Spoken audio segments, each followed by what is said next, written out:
Hey everybody, just wanted to say thank you for all your support on my channel. Today I'm going to be sharing with you guys how I got into weightlifting. If you like this video, drop a like and let's get into it.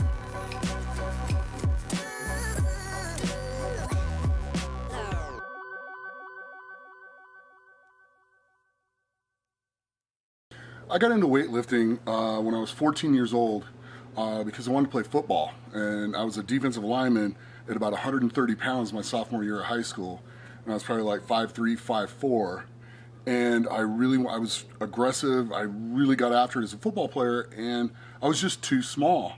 And so a buddy of mine named Anthony Bach, who I'm still friends with today, 38 years later, he's the one that dragged me into the gym. He was a junior when I was a sophomore, and he's like, you need to get in here. And I just modeled everything after what he did and started really putting weight on and getting stronger. And he got me into powerlifting as well, because he did the state championships in powerlifting my junior year. He did it his senior year, and he got second to a guy named David Klein, which David Klein at that time was the strongest high school player in the country. But that's back in 1985. It's just, so it goes back a ways. And then the next year I came in and won the state championships in the 198 pound class, and I kind of really got into powerlifting there. I continued to play football all through college, and I finished up my college football career, and I got right back into powerlifting and just really enjoyed it. Broke a bunch of California records, won 6 straight California powerlifting championships and overall best lifter. Did the first drug-free 800-pound squat in California history. Did the first 2,000-pound drug-free total in California history back in 1996. And from there it went on, and I competed on and off in powerlifting until 2001, and kept kind of bouncing back and forth. Moved back to Nevada, and then while here, when I was on the national championship team with Mark Philippi, you know, he started getting into Strongman, and he had a Strongman contest here in Las Vegas in 2003, and I went to it. And I saw guys like Grant Higa and Carl Gillingham and Phil Pfister competing in this thing. And I was like, well, I used to compete really well against Carl and Grant in powerlifting. I was the national champion, you know, and this looks fun. I'm just watching it, and I was just enamored by it and really wanted to try it, especially as an athlete. And my son, who was like 3 at the time, walks up to me and he's like, Dad, you're really strong. You should do this. This is cool. Well, guess what? I got into it. In 2004, I did my first Strongman contest at March Air Force Base. I was in the middle of the pack, but it wasn't because I wasn't strong enough. It's because I just didn't know what I was doing. I didn't know the techniques. Ode Hagen taught me a lot. Van Hatfield taught me a lot. He gave me some equipment. He gave me my first Atlas stone, and he lent me a log that I still have today. Thanks, man. But, you know, a lot of people gave me a lot of help, and it was really kind of cool that, you know, the Strongman community was so helpful and such a brotherhood, and it really just dragged me into it more. At the end of 2004, I did a contest in Colorado to try to qualify for NAS Nationals back in the day, and I ended up winning that show. And in, oh God, I forgot, it was probably like maybe May, I think it was May of 2005, I went and did a contest in Indiana. Chad Coy put it on, and it was a great contest, and the guy who won and me, we were neck and neck the whole day, and it was a pro-am, and back then the pros were in with the amateurs at a pro-am. And so the two of us are competing against all the pros, and we're beating them. And then we go first and second. He was about to zero the car deadlift, and right as time was running out, he got 1 rep, and I had gotten second in the car deadlift, and that was the difference. He won, and I don't ever remember what happened to him, but I was like, okay, I just need more experience. I had a great contest. About a month later, Van Hatfield had one in 2005 in Utah, and it was another pro-am, and I ended up winning. Travis Ortmeyer won the show for the pro side. I won it for the amateur side. I set the NAS record in the deadlift at that contest at 800 pounds, beating Travis's record, I think. Sorry. And, not sorry.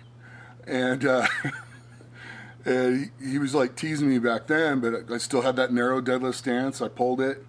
We were the only two to finish the frame and the frame carry. I was so far ahead of everybody by the time we got to the stones, which I had no idea how to do, that I had won. I'm like, yay, you know. And Deon's like, no, you're going to go do the stones. And I'm like, ah. She's like, you're doing the stones. So I ended up doing like 3 stones that day, and my technique was just horrible. And out of everything, that was probably the biggest technique one that I had to learn, besides the log. But it was really neat, and I got my pro card that day. Kind of went through some personal issues, a custody battle, a little bit with my ex-wife through the rest of 2005 and about the first quarter of 2006, and I started to come back in 2006 at that same contest in 2006 at Van Hatfield's in Utah. That's where Brian Shaw turned pro at that following year. Ended up going up to that, and it was my first contest back, and I was kind of like just out of qualifying for nationals. It's like, okay. And then a couple weeks after that, there was a contest in Philadelphia. So I flew out to Philly and did the show there and placed, I think, 4th or 5th, but was able to go to nationals. 2 weeks later, went to America's Strongest Man and placed 6th. Now, they were taking the top 6 to IFSA Worlds at that time. So it was like, okay, great, I'm going to IFSA Worlds, you know. I was really excited about that. And Deon calls us, and they cut it to 3 athletes instead of 6. We're like, okay, and so I'm 6. But Kevin Nee signs a contract with Metrex, so he can't do IFSA anymore because the organizations did not get along at that point. And then John Anderson's doing some sumo wrestling in Russia and blew out his knee, so he was out. And then poor Derek was pulling, I think, like 800 pounds, and he herniated a disc in his back and bled into the disc. So he was out, so I ended up going. And it was really neat. You know, the first event we did at IFSA Worlds was the Farmer's Walk. And, you know, a couple guys were teasing me a little bit, like, you're kind of old and you don't even belong here type of thing. And you're just lucky to be here. Will you be able to lift these events and stuff like that, which, whatever, just motivated me more. And they were teasing me. They weren't being, like, totally rude. But I was like, okay, well, so the first event's the Farmer's Walk, and I go skip rope, and everybody's looking at me like I'm funny because we're in Iceland and it's freezing cold, but I wanted to break a sweat. Well, we went out to do the Farmer's Walk, and I'm going against Benedict Magnuson, and it's 275 a hand on the IFSA handles, so the weight's on your legs. They're cylinders. It's kind of like doing it with a log, so the log's like resting, and your hands are in the middle of the log, so it's hitting your legs everywhere you go. And I just took off and made a turn, and Benedict's right with me. Came down, made another turn, and Benedict drops, and I just keep running. And then right before the finish line, I dropped, picked him up, crossed the finish line, and like people are kind of going crazy, and I don't really understand what's going on. So I turn around to go cheer on Benedict to get him to finish the course and to root for him. And I'm out of breath. I was totally in oxygen debt. It's freezing cold. It's like 20 degrees in the building. And they, you know, the people are coming up with the camera, and the announcer's sitting there going, how's it feel to break the world record? I'm like, I did what? You know, and I ended up breaking the world record in the Farmer's Walk by 3 seconds, which was great. And it was just on from there. And then went to Korea the following year with IFSA. Tore my bicep 5 weeks out from that. But still went and did it. Just missed the finals by a point. Van beat me out. He made it to the finals that year. And then IFSA folded.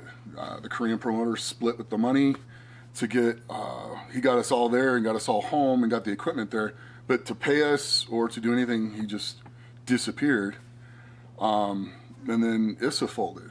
And then in 2008, I went to the All-American Strongman Challenge that Ode Hagen puts on. And that's the contest I met Cal at, of all things. And because I wanted to get into Strongman, and I wanted to get back into World's Strongest Man, and did okay there. Wasn't feeling that great, but met the love of my life there. I met Callie there, so that was great and awesome, and wouldn't change that for the world.